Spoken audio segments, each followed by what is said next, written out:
నా ప్రభువును రక్షకుడైన యేసు క్రీస్తు అతి శ్రేష్టమైన నామాన్ని బట్టి ఉదయకాల హోసన్న దైవ సందేశం అనే కార్యక్రమం వింటున్న దేవుని బిడ్డని మీ అందరికీ పేరు పేరున వందనాలు. నా దేవుని హస్తం మిమ్మల్ని మీ కుటుంబాలను మెండుగా దీవించునుగాక. దేవుని మాటల ద్వారా మనం ప్రతిరోజు అడుగులు వేస్తున్నాం, ఆశీర్వదించబడుతున్నాం, సాక్షులుగా నిలవగలుగుతున్నాం. మన వ్యక్తిగత జీవితంలో ఎప్పుడు మన పయనం స్థిరంగాను నెమ్మదిగాను ఒడిదుడుకు లేకుండా అలల లేకుండా ప్రయాణం సాగాలి. ప్రతిరోజు మనం ఉదయాన్నే ప్రార్థన చేసుకునేటప్పుడు నావకు అలల లేకున్నట్లుగా ప్రయాణంలో ఇరుకు గరుకు లేకుండా కాపాడు ప్రభువా అని చాలాసార్లు మనం దేవుని బ్రతిమలాడతాం. మీకు విషయాన్ని జ్ఞాపకం చేయాలి. మనం ఎప్పుడు జారిపోకుండా కదిలిపోకుండా స్థిరంగా ఉండాలి అనుకుంటే మనం ఎప్పుడు ఒక పని చేయాలి. అదేమిటంటే మనం ఏ మార్గాన వెళుతున్నామో దాన్ని గుర్తుపట్టాలి. ఏ మార్గాన వెళుతున్నామో దానిని ముందుగా పసిగట్టగలిగిన చూపు మనకు ఉండాలి. మనం వెళ్ళే మార్గంలో అవాంతరాలు ఆటంకాలు ఉన్నాయో లేవు అని దగ్గరకు వెళ్ళేగాక ముందుగానే కనిపెడుతూ మన దృష్టి దాని మీద సారించాలి. అంటే అర్థం ఏమిటి? మనం వెళ్ళేటప్పుడు అటు ఇటు చూసామనుకోండి, దృష్టి మీద నిలపవలసిన దాని మీద దృష్టిని నిలపకపోతే మన పాదాలు ఇరుకున పడతాయి, గుంటల్లో పడతాయి.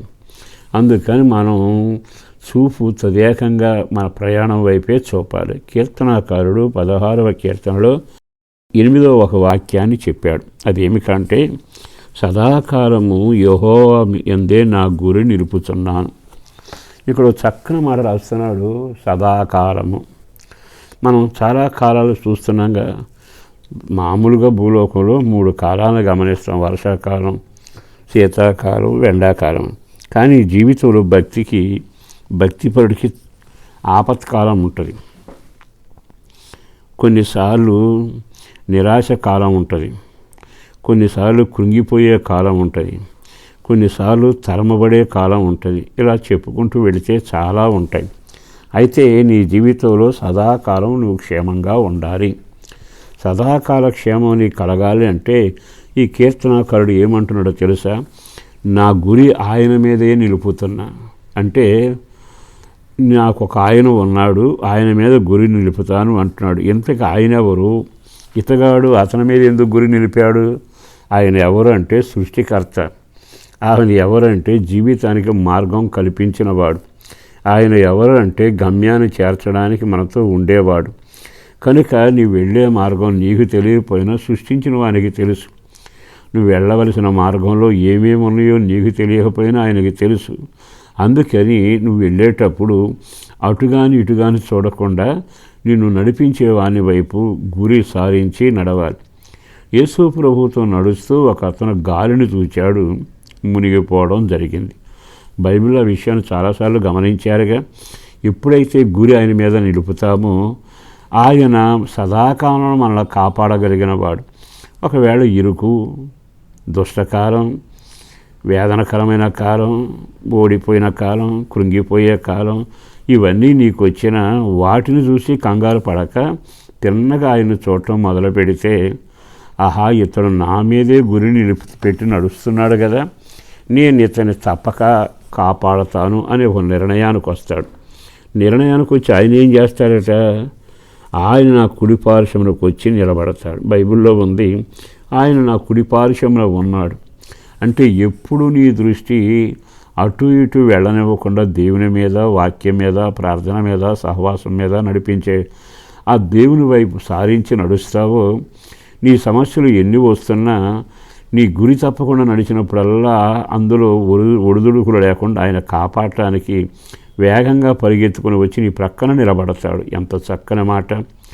ఈ సాతాను ఏం చేస్తాడంటే ఈ మార్గంలో వెళ్ళే వాళ్ళని కదిలించాలనుకుంటాడు. కానీ కదిలించకుండా ఉండేట్టుగా దేవుడు అతన్ని స్థిరపరుస్తాడు. ఇక్కడ రాయబడిన మాట, నేను ఎన్నడూ కదల్చబడను. అంటే గురి నిలిపాను, ఆయన నా పక్షాన్ని నిలబడ్డాడు, ఇక నన్నెవరు కదిలిస్తారు? మరి ఈరోజు ఈ మాటలు విన్నాకైనా మీ వ్యక్తిగత జీవితంలో పరిగెత్తిన పరుగులో చీకటి కాలం వచ్చింది, నష్టకాలం వచ్చింది, కన్నీడు కాలం వచ్చింది, శ్రమల కాలం వచ్చింది, ఇంకా సాగుతావా? ఒక క్షణం ఆయన వైపు చూడు. ఆయన మీదే మనసు నిలుపు. తప్పక నీ పక్షాన నిలబడి నీ విజ్ఞాపన ఆలకించి నిన్ను కదలకుండా దేవుడు స్థిరపరిచి గమ్యం చేర్చునగాక. పరిశుద్ధుడును ప్రేమముడి నా ప్రభు వందనాలయ. అపారమైన నీ ప్రేమ కొరకు ధన్యవాదాలు.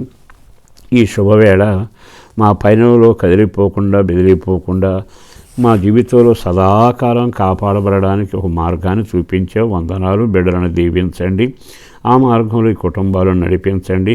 పిల్లలకి పెద్దలకి కావలసిన క్షేమం, ఆరోగ్యం, కుటుంబంతో రక్షణ కలగాలి. కష్టార్జితం దీవెనకరంగా ఉండాలి. చేస్తున్న పనులో తోడుగాను పిల్లల చదువులైన, ఆరోగ్యమైన, వివాహమైన, ఉద్యోగమైన బాధ్యత కలిగిన దేవుడు నువ్వు చేయాలి. మరొకసారి గుప్పిలు విప్పి గుండెలో కోరిక తీర్చండి. వెళుతున్న మార్గంలో జరిపోవటం, ఒరిగిపోవడం కాకుండా సదాకాలం వాళ్ళు స్థిరంగా ఉండేట్టుగా నీవు వారి పక్షా నుండి కార్యం చేయమని యేసు పేరట వేడుతున్నాం తండ్రి. ఆమేన్.